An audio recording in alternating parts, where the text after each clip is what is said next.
Tonight I am joined with this, the Andreas Eastman by Shires trombone, model ETB630. Now the Shires company is long been reputed to make some absolutely exquisite instruments. I've once played a Shires trombone, and it was like that glimpse of clarity a man has in a state of delirium. That glimpse of a beautiful woman at the end of a hard day's work. That glimpse of a pail of fresh water. It's a nice trombone. It's a nice trombone. And the Eastman Company is a music company that is based in China. They purchased Shires some time ago, and they have collaborated to produce an instrument range called the Andreas Eastman by Shires. And it says all of that mouthful on the bell here. It says Andreas Eastman by Shires, exactly as I just said. Now these instruments are designed by Shires but built in China. So they sort of have the trade-off between really good design but without all that expense that goes into the handcrafted instruments that you would expect from such craftspeople as Shires and some of the other smaller music manufacturers. So this is a single rotary valve in the key of F, as you would expect. This arrangement is designed by Shires, and I'll go through what I think of this valve in a little bit more detail later. It has removable lead pipes, so you can take this bit out and swap it with other Shires lead pipes. It comes with 3 for you to choose from. I've not really investigated too much about which of the 3 I personally prefer. The slide is utterly exquisite.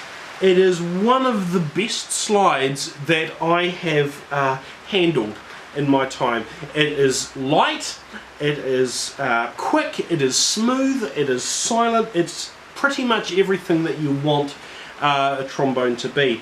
It doesn't have a detachable bell. It's all hard soldered together, and it has an 8.5-inch bell. Nothing particularly too dramatic or revolutionary or fantastic. Just an example of a well-designed trombone put together with some expense and labour in China. So there are a few things that I don't particularly like very much. Firstly, this is second hand, and when I bought it, it didn't have a cork on the spit valve. I can't blame the manufacturers, that's just the person who sold it to me. You know who you are.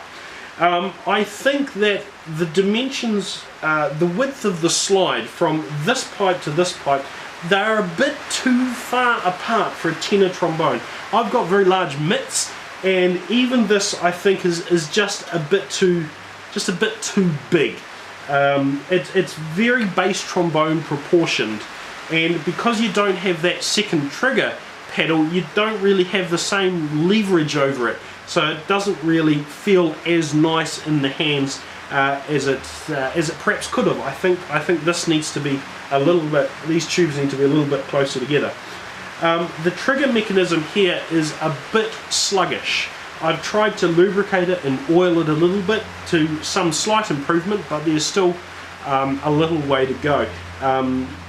I'd like to get a bit more performance out of this if I could. When I got this, it was very clunky. It made a very loud noise, but I seem to have fixed that, so that's not something I can complain about. However, the alignment of the valve I don't think is particularly correct. When you're using the trigger, there is a stuffiness that even with the closed wrap rotary valve system you still shouldn't get. It creates quite a stuffy and airy sound, which to me would suggest that the rotor doesn't line up correctly when the trigger is in use. Now I've tried to adjust that by removing the little rubber stop that is on the trigger mechanism to give me a little bit more play, and it appears though it is right, which just makes me think that perhaps this wrap isn't very optimal, or there is something else that's impeding that airflow, because it's not a very nice experience using the trigger. And so if I play some notes both open and closed, you may be able to get a sense of this. I don't know how well the projection of this instrument will be picked up through my camera's microphone, but let's try.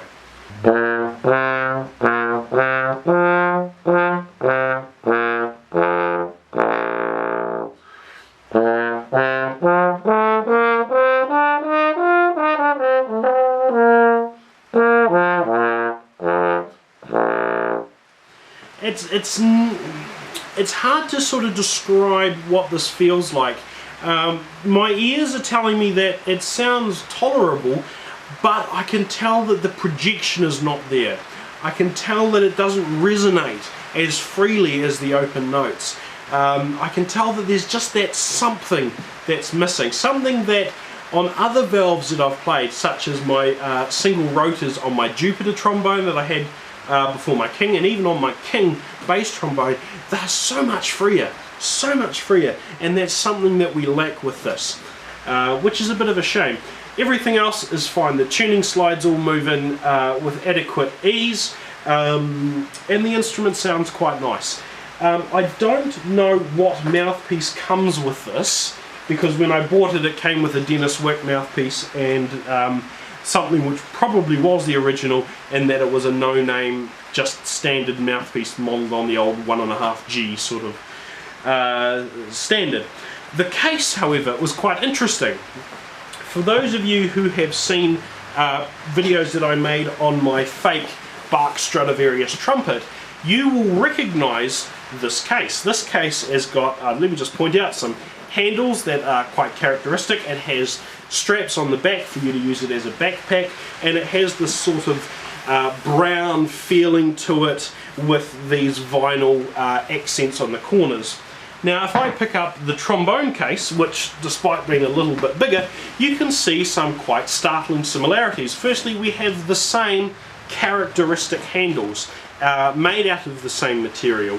We have the same brown fabric case, we have the same vinyl accents on it, we have the same shoulder straps around the back. So I find that that's quite interesting, because this is obviously a case that they've designed in China, and even though the origins of my fake Bach Stradivarius and this Andreas Eastman by Shires should be completely different, the fact that they share cases that are very similar, I think, is telling of the fact that they share a very similar heritage, both being made in China.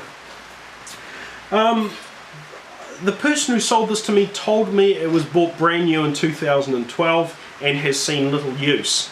I don't know whether that is true, because there are lots of points on the outer slide and throughout most of the rest of the instrument where the lacquer is wearing off.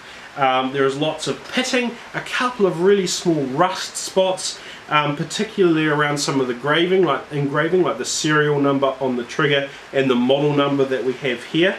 Some of that suggests either that this has had a lot more use and hasn't been very well looked after, or the lacquer is of quite a poor quality, and a lack of lacquer is causing all the wearing, because it's wearing not only in the parts that you would expect it to, where the hand goes and so forth, but just all over the slide. There's quite a lot of tarnishing, and that's a bit of a shame, because if that lacquer was just a tiny bit thicker when the instrument was produced, it would look a treat, but it doesn't.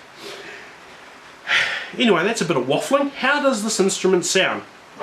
Well, I open my Arbon's book to page 240, and I find an arrangement of Home Sweet Home, of which I will delight your ears with now.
Shall I play the next variation? Oh, go on.